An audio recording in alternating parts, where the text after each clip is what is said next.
बिस्मिल्लाहिर्रहमानिर्रहीम। अस्सलामुअलैकुम 9th class. उम्मीद है आप सब खैरियत से होंगे। प्रीवियस लेक्चर में हमने चैप्टर 1 के एमसीक्यूज डिस्कस किए थे। आज हम रिव्यू एक्सरसाइज 1 के क्वेश्चंस को अंडरस्टैंड करेंगे। अब आपका देखें, यहाँ पे क्वेश्चन नंबर 2 लिखा हुआ है, if a is equal to 3/2, b is equal to 5/3 and c is equal to 7/5 then verify that. वो कहते हैं कि ये चीज़ वेरीफाई करें, प्रूव करें। अब क्वेश्चन नंबर 1 आपको दिया हुआ है a into B plus C is equal to A B plus A C. अब जब भी आप लोगों को कोई चीज़ वेरिफिकेशन के लिए दी जाती है तो एक होती है लेफ्ट हैंड साइड और दूसरी होती है राइट हैंड साइड। तो हम लोग 1 बाय 1 सोल्व करते हैं। फर्स्ट ऑफ ऑल हम लेंगे लेफ्ट हैंड साइड। मैंने यहाँ पे ले लिया लेफ्ट हैंड साइड। अब लेफ्ट हैंड साइड क्या है, a इंटू बी प्लस सी। ए की जगह मैंने a की वैल्यू रखी है, ब्रैकेट लगाई, b की वैल्यू रखी, सेंटर में प्लस, वैसे ही c की वैल्यू रखी। अब 3 और 5 का आपने ले लेना है एलसीएम। कितना एलसीएम आ जाता है? 15। अब यहाँ पे मैंने आपको लास्ट लेक्चर्स में एलसीएम लेना सिखाया था कि जब आपका 3 और 15 को आपने क्या कर देना है, डिवाइड कर देना है, आंसर आएगा 5। 5 को मल्टीप्लाई कर देना है 5 से, तो आंसर आ जाएगा 25। सिमिलरली प्लस लगाएं, उसके बाद 5 को 15 पे डिवाइड करें तो क्या आंसर आएगा 3। 3 को 7 से मल्टीप्लाई करें तो यहाँ पे आ जाएगा 21 और नीचे 15 आ जाएगा। अब 3/2 एज इट इज इस स्टेप में लिख देना है। अब इन दोनों को प्लस किया तो आंसर आया 46 और नीचे डिवाइड बाय 15। अब आगे देखें तो आगे लिखा हुआ है, मैंने क्या किया, यहाँ पे कटिंग की हुई है। 3 1 ज़ा 3, 3 5 ज़ा 15, 2 1 ज़ा 2, 2 2 ज़ा 4, 2 3 ज़ा 6। अब ये जो कटिंग की हुई है, ऊपर वाली से मल्टीप्लाई, नीचे वाली से मल्टीप्लाई, तो मेरा आंसर क्या आ गया 23/5। तो ये मैंने इसको नेम दे दिया इक्वेशन नंबर 1 का। अब मैंने लेनी है right hand side. Right hand side क्या है मेरी, ए बी प्लस ए सी, ये वाली। अब ए बी प्लस ए सी की जगह इनकी वैल्यूज़ को पुट करते हैं। तो यहाँ पे हमने इस तरह इनकी वैल्यूज़ को पुट किया हुआ है कि ए की जगह ए की वैल्यू रखी हुई है, बी की जगह बी की, प्लस फिर 3/2, सी की जगह सी की वैल्यू रखी हुई है। अब देखिए, प्लस होने से पहले ये मल्टीप्लाई हो रहे हैं, तो हमने क्या किया, जब मल्टीप्लाई हो रहे हो तो कुछ कटिंग हम कर सकते हैं। जैसे 3 से कट गया तो बचा क्या, 5/2 प्लस। अब इसमें कुछ भी कट नहीं रहा तो हम क्या करेंगे, ऊपर वाली को ऊपर वाली से मल्टीप्लाई, 7 3 ज़ा 21 डिवाइड 5 2 ज़ा 10। अब हमने ले लेना है एलसीएम। एलसीएम कैसे लेना है, आपने एलसीएम लेना है 2 और 10 का। 2 और 10 का एलसीएम ले, 2 1 ज़ा 2, 2 5 ज़ा 10, 5 1 ज़ा 5। तो क्या आ गया, इन दोनों को मल्टीप्लाई करने से क्या आएगा, 5 × 2 इज इक्वल टू 10। तो हमने एलसीएम में क्या लिख दिया, 10। अब आपने करना क्या है, 2 और 10 को डिवाइड करें। 2 और 10 को डिवाइड करें तो क्या आंसर आ जाता है, 2 5 ज़ा 10। अब 5 को आपने ऊपर वाली वैल्यू से मल्टीप्लाई कर देना है तो क्या आंसर आ जाएगा 25।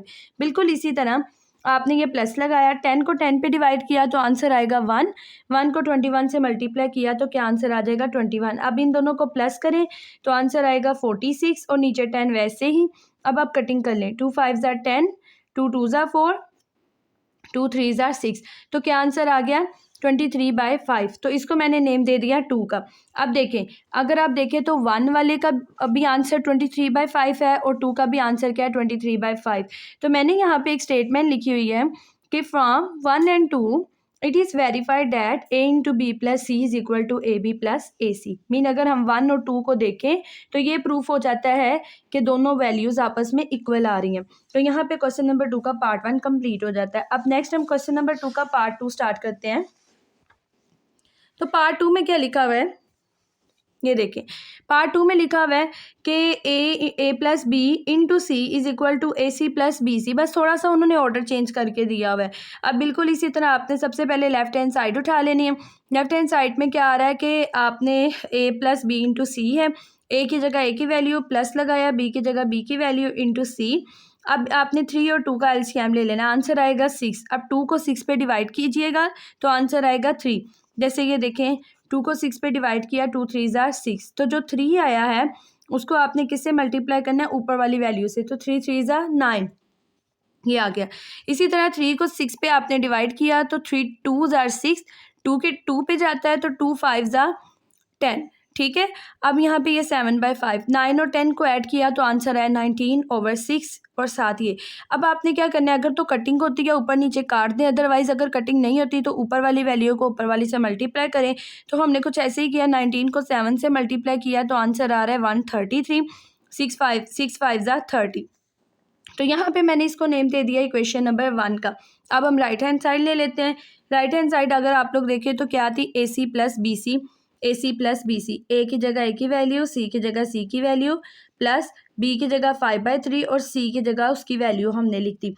अब आपने करना क्या, जैसे आपने प्रीवियस क्वेश्चन सोल्व किया है, 7 3 ज़ा 21, 5 2 ज़ा 10, प्लस कटिंग हो रही है, 5 5 से कट रहा है तो बचा क्या, 7/3।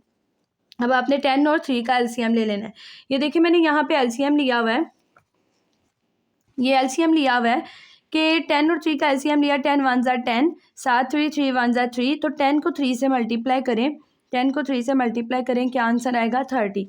आपने यहाँ 30 लगा दिया। अब 10 को 30 पे डिवाइड करें तो क्या आंसर आएगा 3, क्योंकि 10 3 ज़ा 30, तो वो जो 3 आ रहा है उसको आपने 21 से क्या कर देना है, मल्टीप्लाई कर देना है, तो आंसर आएगा 63। प्लस लगाया, 3 को 30 पे डिवाइड करें, 3 को 30 पे डिवाइड करें, 3 1 ज़ा 3, और ये वाला जो 0 है इसको हम ऊपर लगा लेंगे। अब 10 किससे मल्टीप्लाई होगा, 7 से, तो आंसर आएगा 70। तो ये मैंने 70 यहाँ पे लगाया हुआ है। इन दोनों को प्लस करें, 133 7/30 आ जाएगा। इसको मैंने इक्वेशन नंबर 2 का नेम दिया है। अब मैंने यहाँ पे लिखा है from 1 and 2 it is verified that. अब देखें आपका 1 और 2 का आंसर बिल्कुल सेम है, तो हम ये लिख सकते हैं कि a प्लस बी इंटू सी किसके इक्वल है, ए सी प्लस बी सी के। यहाँ पे आपका क्वेश्चन नंबर 2 कंप्लीट हो जाता है। नेक्स्ट है आपका क्वेश्चन नंबर 3। अब क्वेश्चन नंबर 3 क्या है, लिखा हुआ है if a is equal to 4/3, b is equal to 5/2, c is equal to 7/4, then verify the associative property of real numbers with respect to addition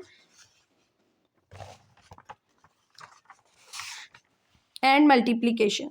अब हमने सबसे पहले उन्होंने कहा है कि अगर ये मीन ए बी सी हो तो आपने क्या करना है, एसोसिएटिव प्रॉपर्टी प्रूफ करनी है विद रिस्पेक्ट टू एडिशन और मल्टीप्लिकेशन। हमें सबसे पहले प्रॉपर्टीज़ का पता होना चाहिए। तो हमें, आपको याद होगा कि हमने लेक्चर्स में डिफरेंट काइंड्स ऑफ प्रॉपर्टीज़ पढ़ी थी, जिसमें हमने एक एसोसिएटिव प्रॉपर्टी पढ़ी थी, हमने एडिशन के लिहाज से भी पढ़ी थी, हमने मल्टीप्लिकेशन के भी लिहाज से पढ़ी थी। सबसे पहले हम यहाँ पे हेडिंग देंगे associative property with respect to addition is, ये एसोसिएटिव प्रॉपर्टी मैंने लिखी हुई है। अब सबसे पहले वैसे ही जैसे हमने प्रीवियस क्वेश्चन किया कि लेफ्ट हैंड साइड हम सॉल्व करेंगे, फिर हम राइट हैंड साइड सॉल्व करेंगे, तो फिर देखेंगे कि क्या 1 और 2 का आंसर सेम आता है कि नहीं। अब ए की जगह मैंने ए की वैल्यू प्लस 5/2 प्लस सी की वैल्यू लिखी हुई है। 4 और 2 का एलसीएम लिया, आंसर आ गया 8। 2 को 8 पे डिवाइड किया, आंसर आया 4। 4 5 ज़ा 20, प्लस 4 2 ज़ा 8 और 2 को 7 से मल्टीप्लाई किया तो क्या आंसर आया 14। इन दोनों को प्लस किया तो 34। ये वैसे ही एज इट इज़ आता जाएगा। अब हमने फिर से देखेंगे एलसीएम की फॉर्म बन गई है। 8 और 3 का ले लेना है आपने एलसीएम। पहले देख लें कुछ कटता तो नहीं है, तो हम इसको शॉर्टेस्ट फॉर्म में ले जाते हैं। 2 4 ज़ा 8, 2 1 ज़ा 2, यहाँ पे 1 कैरी, 2 7 ज़ा 14। तो ये जो 17 है मैंने यहाँ लगा लिया, साथ नीचे 4 लगा लिया। अब फिर से ये एलसीएम की फॉर्म बन गई है, तो मैंने यहाँ पे साइड पे एलसीएम लिया हुआ है 3 और 4 का।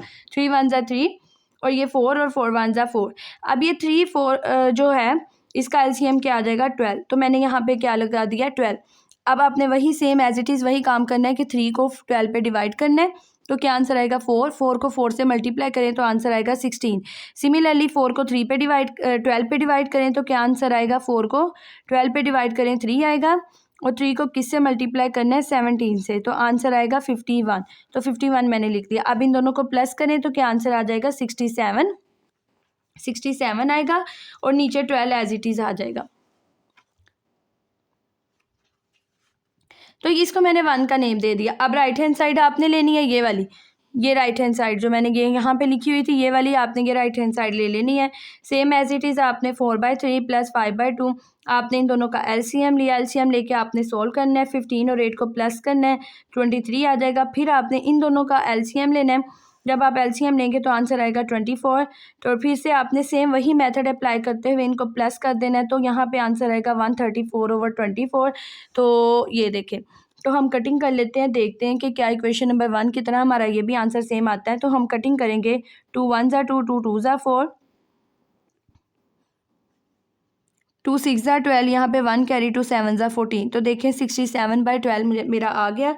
तो ऊपर 1 वाला भी 67/12 है, तो मेरे पास जो 2 का आंसर आ रहा है वो भी क्या है 67/12 है। ये देखें, तो आपने यहाँ पे लिखा from 1 and 2 it is verified that a plus B plus C is equal to a plus B into plus C. Mean हमारे पास associative property with respect to addition proof हो जाती है। अब नेक्स्ट है, उन्होंने आपको क्वेश्चन में दिया हुआ है कि आप लोगों ने मल्टीप्लिकेशन के लिहाज से भी प्रूफ करनी है। तो यहाँ पे मैंने मल्टीप्लिकेटिव प्रॉपर्टी लिखी हुई है, सेम एज इट इज़ आपने लेफ्ट हैंड साइड ले लेनी है, a इंटू बी सी। अब देखिए दरमियान में कोई प्लस का साइन नहीं है, तो हम यहाँ पे वैल्यूज़ को पुट करके मल्टीप्लाई लगाएंगे। अब वैसे ही आपने क्या करना है, अगर तो ऊपर नीचे कटिंग हो रही है कट कर दें। जब भी याद रखना है कि सेंटर में मल्टीप्लाई हो तो आप लोग एलसीएम नहीं ले सकते, आप लोग सिर्फ या तो ऊपर वाली को ऊपर वाली से मल्टीप्लाई कर सकते हैं, नीचे वाली को नीचे वाली से मल्टीप्लाई या कटिंग कर सकते हैं।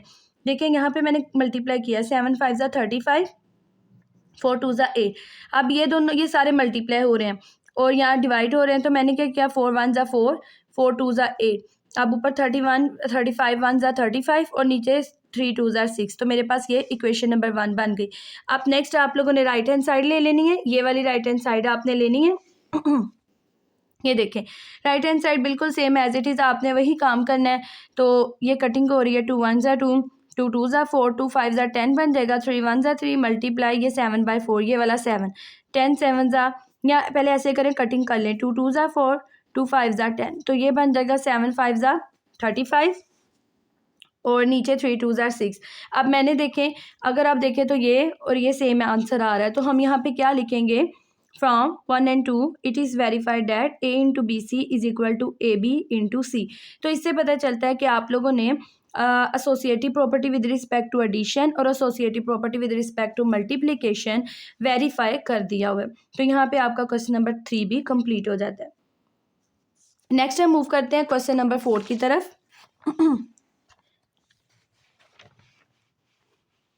अगर आप लोग क्वेश्चन नंबर 4 देखें तो वहाँ पे लिखा हुआ है कि is zero a rational number, अगर है तो आप लोग एक्सप्लेन करें।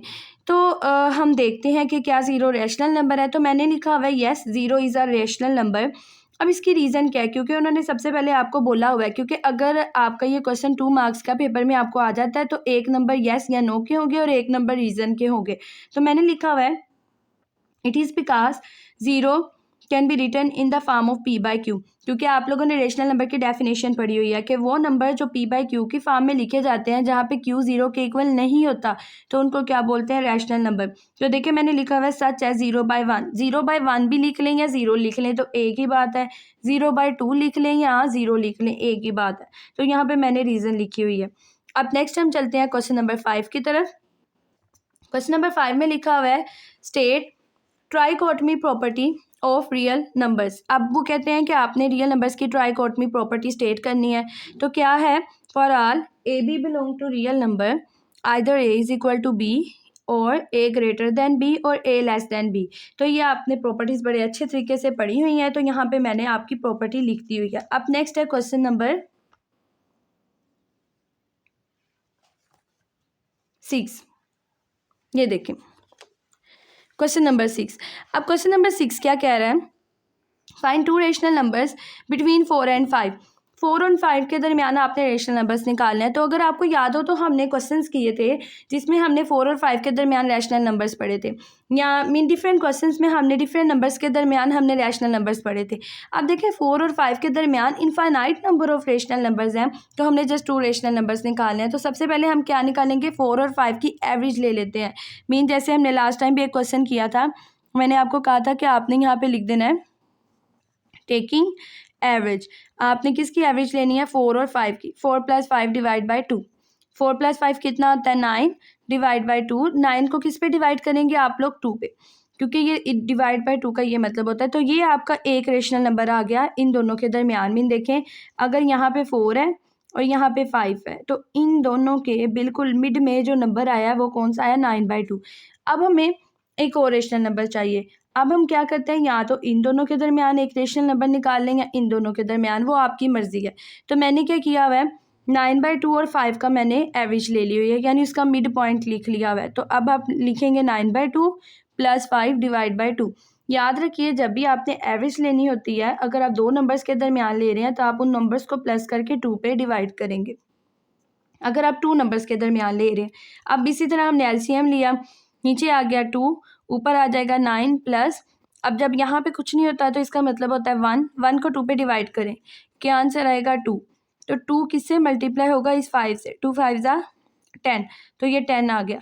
और ये जो डिवाइड है इसको मैंने मल्टीप्लाई में चेंज कर दिया। तो प्रीवियस लेक्चर्स में हमने ये पढ़ा था कि जब हम डिवीजन को मल्टीप्लाई में चेंज करते हैं तो हम इसका रेसिप्रोकल ले लेते हैं। तो ये 2 किस में कन्वर्ट हो जाएगा, 1/2 में। अब 10 + 9 कितना होता है, 19, 19/2, और साथ ये वाला मल्टीप्लाई 1/2। तो देखते हैं क्या आता है। तो ये देखें 19/2 मल्टीप्लाई 1/2। अब 19 1 ज़ा 19 और 2 2 ज़ा 4। तो अब हम इसका रिजल्ट कैसे लिखेंगे। So 2 rational numbers between 4 and 5 are 9/2 and 19/4। यहाँ तक जो आपकी रिव्यू एक्सरसाइज है इसके आपको बुक में क्वेश्चंस के आंसर्स नहीं दिए गए। अब जो आगे क्वेश्चन नंबर 7 है और जो आगे इससे नेक्स्ट फर्दर क्वेश्चन है उनके आप लोगों को आंसर्स दिए गए हैं। अब देखो क्वेश्चन नंबर 7 क्या लिखा हुआ है, सिंप्लीफाई द फॉलोइंग। 1 वाला है, ये आपको क्वेश्चन लिखा हुआ है 5 स्क्वायर रूट x की पावर 15, y की पावर 35, z की पावर 20।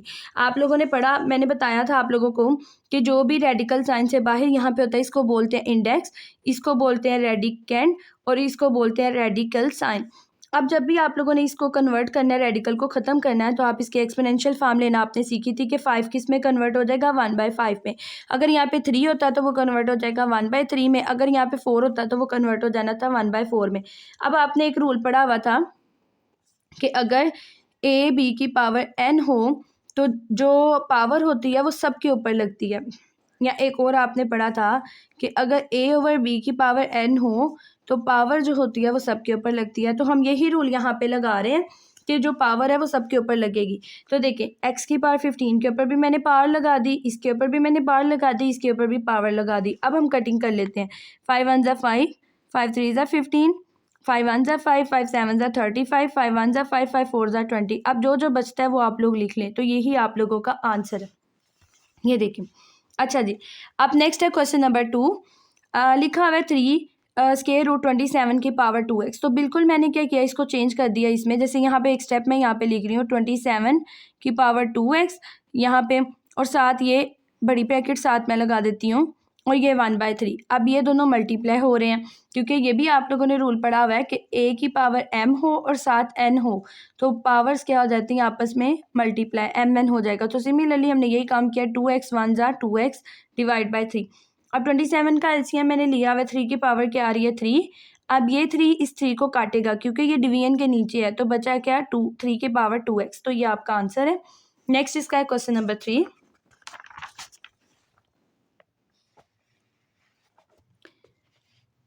जी, क्वेश्चन नंबर 3 क्या है।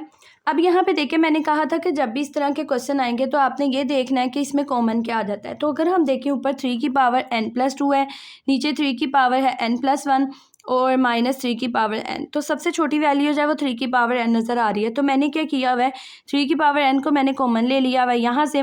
तो क्या बचा, जब 3 की पावर n, देखें गौर करें, मैं सर्कल लगा रही हूँ, इसको आप कॉमन ले रहे हैं यहाँ से, ये कॉमन लिया तो बचा क्या 6 बचा, मल्टीप्लाई। अब 2 नहीं बचेगा क्योंकि 2 पावर के ऊपर है, तो क्या बच जाएगा 3 की पावर 2।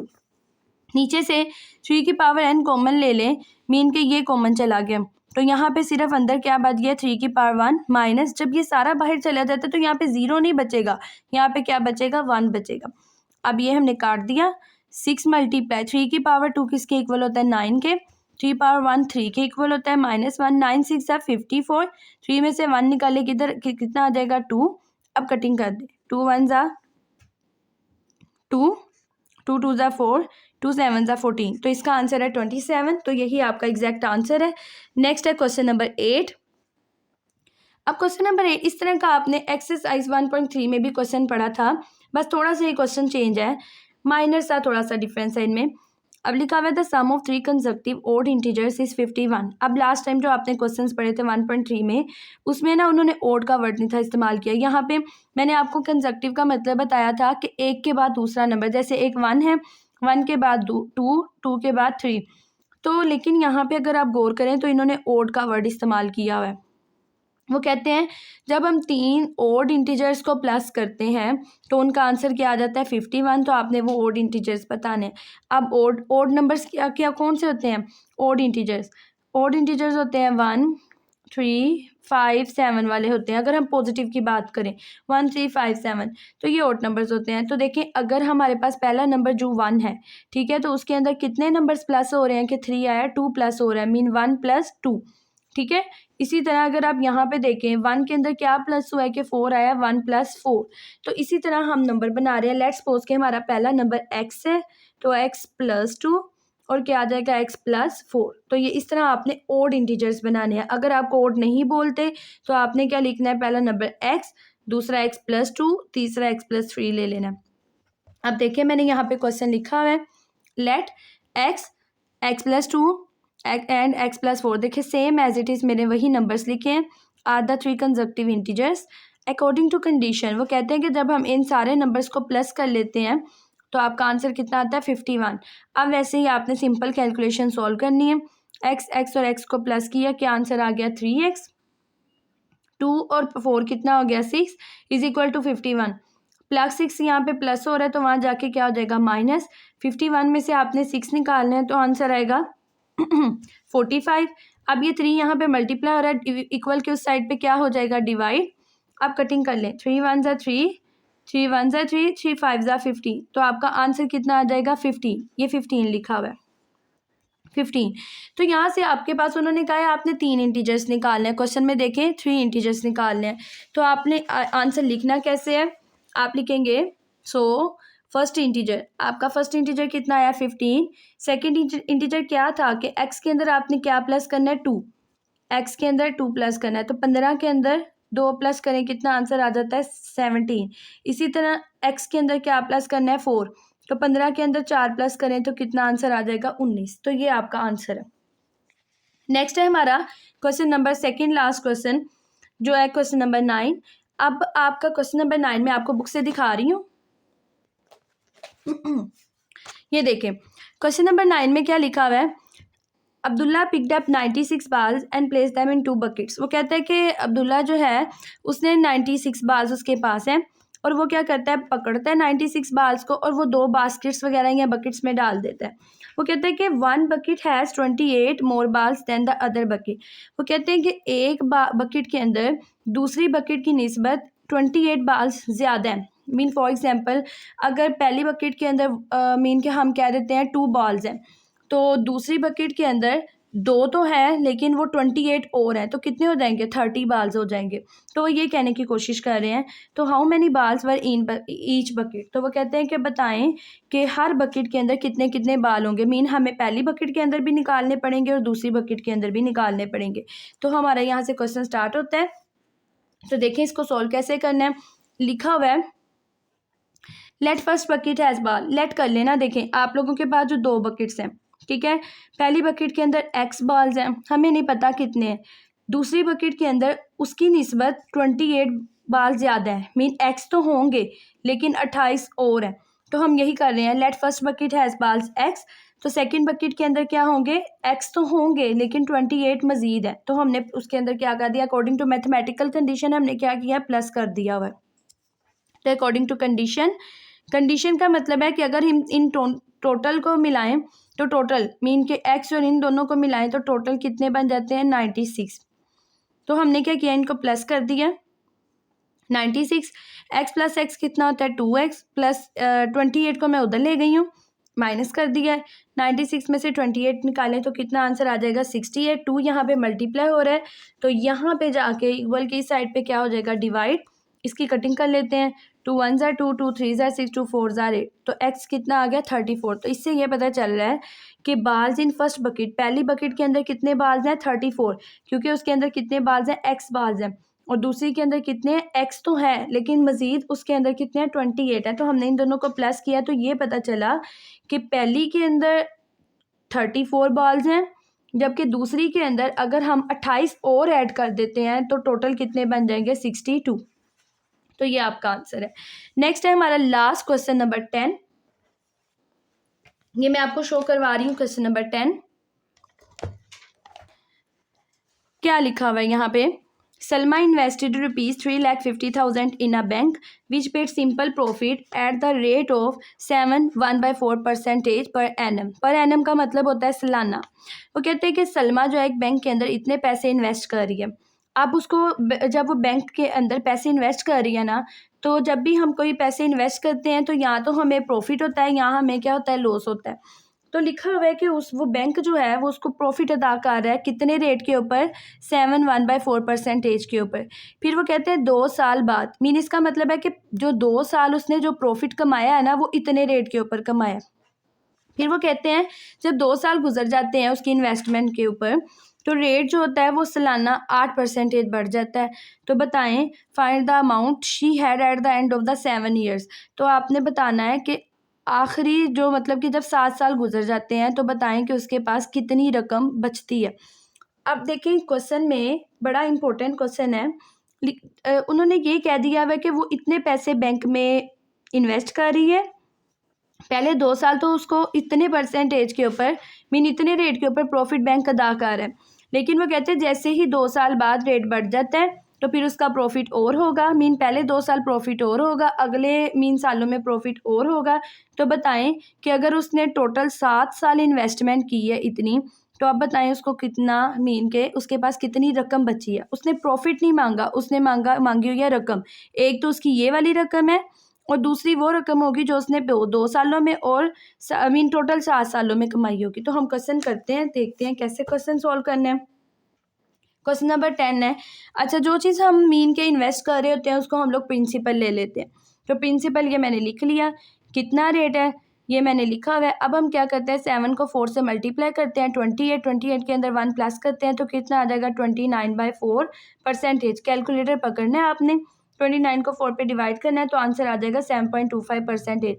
अब देखिए सबसे पहले मैं यहाँ पे लिखूंगी फॉर फर्स्ट 2 ईयर्स, मीन पहले, क्योंकि देखें रेट जो है पहले 2 साल का उन्होंने इतना बताया हुआ है, तो फिर मैं यहाँ पे टाइम क्या लिख रही हूँ, 2 ईयर्स। तो हमने सबसे पहले निकालना है कि अगर वो 3,50,000 इन्वेस्टमेंट कर रही है, वो तो उसके अपने पैसे हैं, लेकिन 2 सालों में इसको प्रॉफिट कितना हो रहा है, तो हम ये देखते हैं। तो देखें प्रॉफिट निकालने का फार्मूला क्या है। आप इसको प्रॉफिट भी लिख सकते हैं, आप इसको इंटरेस्ट भी लिख सकते हैं, मैंने दोनों लिखा हुआ है, आपकी मर्जी है। तो क्या लिखा हुआ है, पी का मतलब होता है principal multiply rate multiply time divide by 100। Principal, rate की वैल्यू, टाइम 2 साल है, 100 पे डिवाइड किया। इन सबको आपने कैलकुलेटर पकड़ के मल्टीप्लाई करना है, 100 पे डिवाइड करना है। तो जब उसने पहले 2 साल 7.1/4% रेट के ऊपर उसने इतना मुनाफा कमाया, 3,50,000 उसने रकम दी और उसने 2 सालों में इतना प्रॉफिट कमा लिया। अब हम देखते हैं, देखिए टोटल उसने 7 साल मांगे हुए हैं, तो 2 साल तो उसने इतना मुनाफा कमा लिया, तो बाकी पीछे कितने साल बचे, 5 साल। तो मैंने यहाँ पे लिखे फॉर नेक्स्ट 5 ईयर्स, मीन के 5 साल। अब अगले 5 सालों में उसका रेट जो होता है वो जो इन्वेस्टमेंट का, वो कितना बढ़ गया, 8% हो गया। तो टाइम कितना है, 5 ईयर्स है। हमने सेम देखना है कि वो जो 5 साल हैं 8% रेट के हिसाब से वो कितना प्रॉफिट कमा रही है। हमने सेम वही फार्मूला लगाया, ऐसे ही कैलकुलेशंस की हैं। तो यहाँ पे आ गया 1,40,000। अब पहले 2 साल उसने 50,750 रुपये कमाए, और अगले 5 साल 8% रेट के हिसाब से उसने जो मुनाफा कमाया वो 1,40,000 कमाया। तो टोटल इंटरेस्ट या टोटल प्रॉफिट कितना हुआ उसके पास at the end of 7 years, mean total 7 सालों में उसने कितना मुनाफा कमाया। हमने क्या किया, वो जो दोनों आंसर आए थे उन दोनों को क्या कर लिया, प्लस कर लिया। तो कितना आ गया, 1,90,750। लेकिन अगर आप लोग क्वेश्चन पे गौर करें तो उसने मांगा हुआ है अमाउंट, उसने पैसे मांगे हुए हैं कि कितने उसके पास पैसे बच जाते हैं। तो हमने तो अभी प्रॉफिट निकाला है, तो उन्होंने ये मांगा हुआ है कि उसके पास कितनी रकम बच जाती है। तो देखें उसने 1,00,000 मीन के 1,90,750, मीन इतने पैसे तो उसने कमा लिए हैं। उसकी अपनी भी तो वैल्यू रकम थी जो उसने बैंक में इन्वेस्ट की थी। तो टोटल उसके पास अब कितनी रकम हुई, तो टोटल अमाउंट हम कैसे निकालेंगे, वो 3,50,000 और साथ ये वाले जो आपका टोटल प्रॉफिट है इन दोनों को ऐड किया, तो फिर अब उसके पास अब कितनी अमाउंट है, 5,40,750 रुपीज़। तो यहाँ पे हमारा रिव्यू एक्सरसाइज कंप्लीट हो जाती है। चैप्टर नंबर 1 हमारा कंप्लीट है। आपको अगर किसी भी क्वेश्चन की समझ नहीं आती, आप लोग कमेंट सेक्शन में विदाउट हेजिटेशन मुझसे पूछ सकते हैं।